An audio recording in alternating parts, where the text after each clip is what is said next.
Good morning and happy Sunday, everybody. Sunday means it is Clearing the Bases Day. Every week I do an episode where I cover a bunch of items that I found interesting, but didn't usually rise to the level of their own videos, or I just didn't have time to.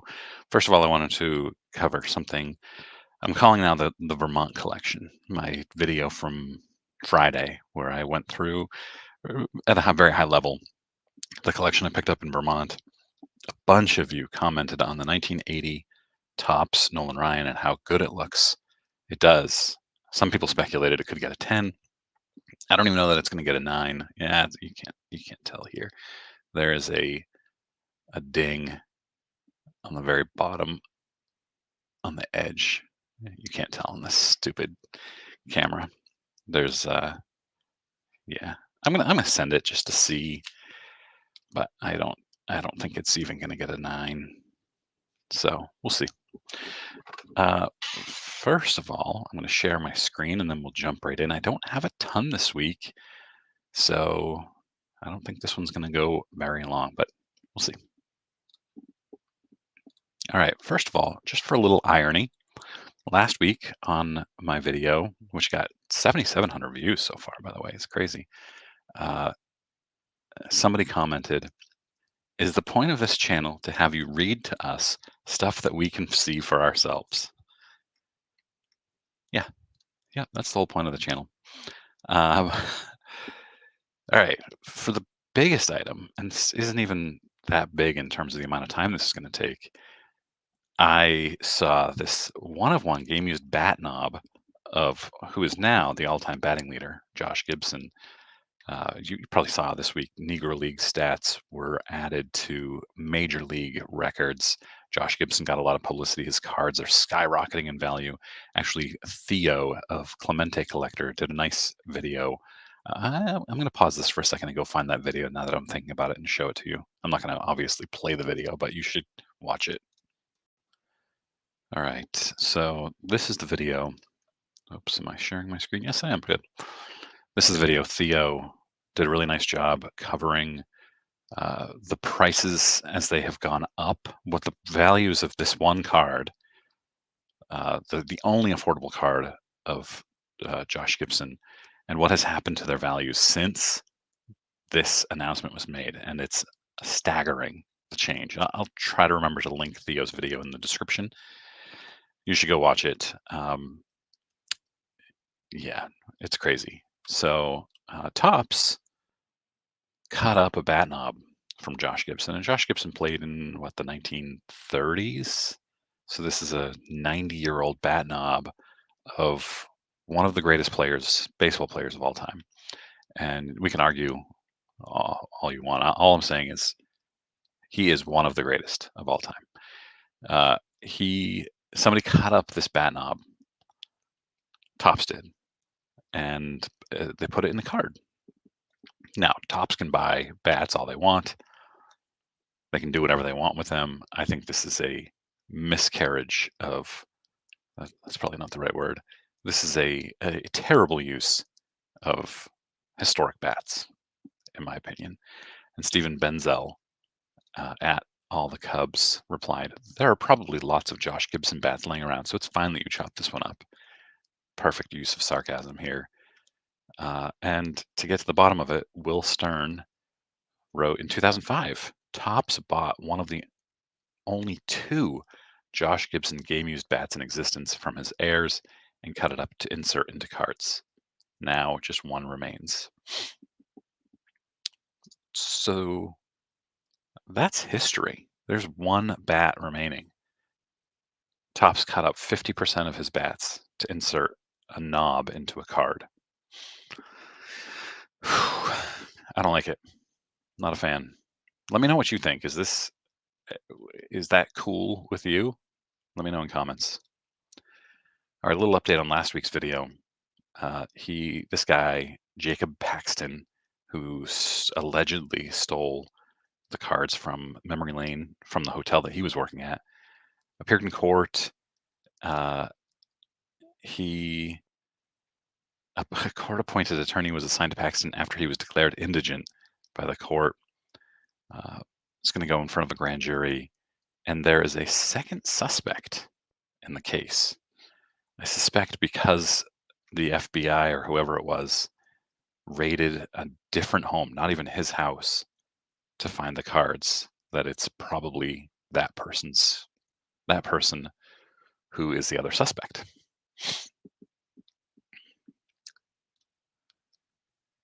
Okay, so 1986-87 Fleer basketball, including 125 Michael Jordan rookie cards, are the focus of an upcoming packaged product.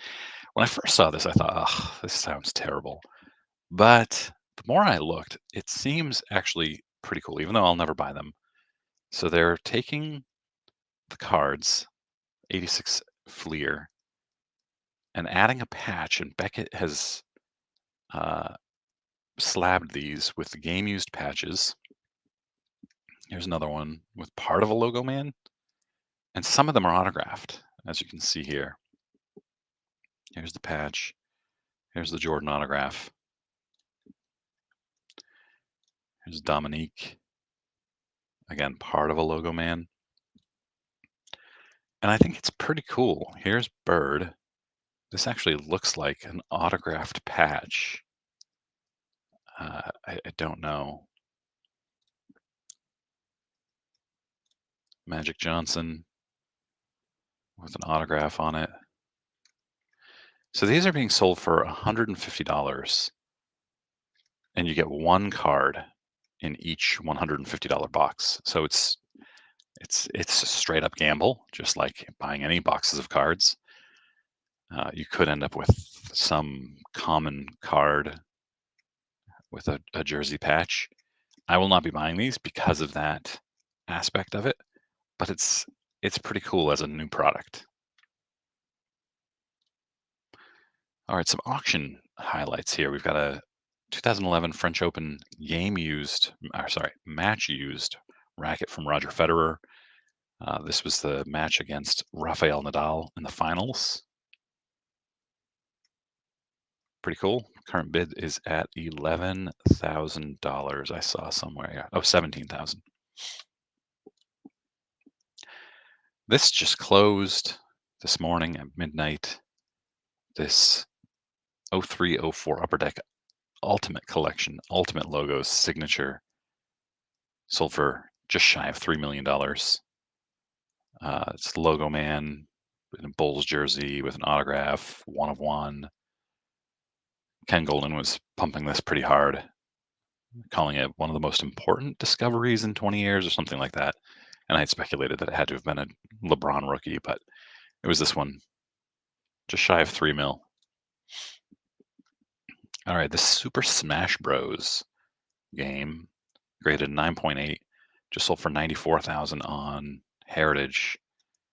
Another one of these sold, I think, for 300 and something $1,000, basically the same grade and everything, in 2022 or 2021. And then if we go here to The Legend of Zelda, this one in 9.6 sold for 45,000. A similarly graded copy sold for like 3 or 4 times this, and in 2021 or 2022. So hopefully the video game market is coming down and I can afford to buy some of the games that I want. And of course, I'm not buying anything at this price, but I would love to have Zelda for a couple $100. The original Super Mario Bros. For a couple $100. Very original. All right, new Bowman Mega Box is out. They're priced at $45, and as those back pages writes, these boxes were $14.99 when they were introduced 7 years ago, and are now 3 times the price, with one less pack of base Bowman. Whew. Good for tops. Not good for collectors. Are you buying? Is this a buy for you? Let me know. All right, I've been following this story quite closely. Uh, a a Michael Jordan Precious Metal Gems has been highlighted for the past 10 days. I think I covered it in my last week's video. It appeared to have been a fake precious metal gems, that it was just a base card that like somebody colored in, is the allegation. And uh, it was previously what we discovered this week. And I Am Meatballs, I actually talked to I Am Meatballs this week for the first time ever. Learned his name, which I don't know if I should share. Uh, I'm going to have him on at some point to talk because I highlight his tweets every week. Um, that this card was previously consigned and pulled prior to sale after the team at DC Sports 87, which is a consignment uh, eBay. I think they do eBay, right? I think I've bought from them on eBay. They had their own concerns about the card. So when DC Sports 87 looks at your card and says, even though it's graded by Beckett, we don't believe this is real, that's a problem. Uh, and they returned it to the owner and did not sell or complete a sale. There you go, on eBay with the card. So that's pretty telling, I think. And then they claim that it was missing serial number, text, and foil. I just thought it was an unfinished test sheet or an error or a reprint, which is why it got sent in for grading. And Beckett ultimately graded it as authentic, which a lot of people now are questioning. And I've been following the story. This is Ben. He actually reached out to me to let me know that he started this channel where he's highlighting, as you can see, it's called Fake PMG Saga.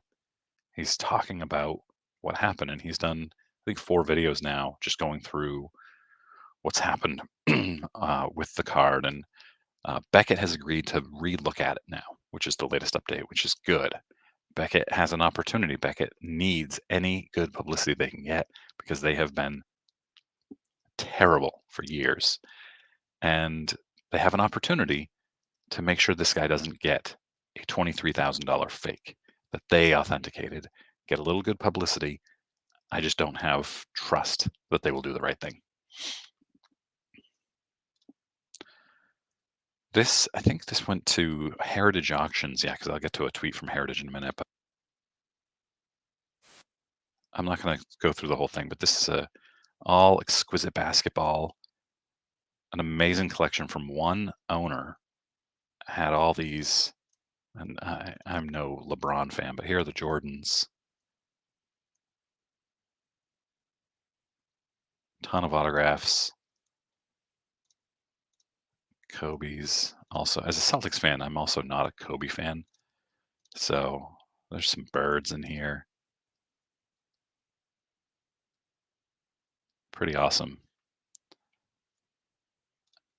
And then here's what they call the highlights, Heritage Auctions. Single owner, really cool. And then this NES Deluxe set. So one of the things that bothers me here is Will, who's great. I think he does a great job. And Darren will often highlight auctions that are either happening or are coming up, but they don't link to them. And the struggle I have with Golden is I can go to the Golden website and do a search, and it will not result, no matter what I search for, result in finding the item. I don't get it. It should be easy. The only site I have this problem with is Golden. So if I don't know, this one sold for $120,000. Uh, Will says he expects a dogfight. It was only produced in 1986. That's a cool item. All right, this just sold for $20,502 on eBay. This poor one, 1952 Topps Mickey Mantle. You can see it looks terrible, but it sold for 20,000. And I know that ones usually sell for like 25 to 30,000. Excuse me. Here's the back of it. Back looks pretty decent actually. And if you look at the difference, here's another one that sold for $27,600 on the same exact day. So, which one would you rather have? I can tell you I would rather have the centered one for $7,000 less than this way off center one. Let me know in comments. That is actually it, you guys. 15 minutes. It's probably my shortest clearing the bases in months. I hope you have a great Sunday. It's beautiful out. I'm going to be spending the day in my yard, but also I'm going to pull a chair out into my garage and sift through the Vermont collection. COMC has a big sale for 25% off listing fees, so I have to get them to them by June 17th. So I'm going to work on getting a couple hundred cards to COMC as quickly as I can. All right. Have a great Sunday. Thanks for watching.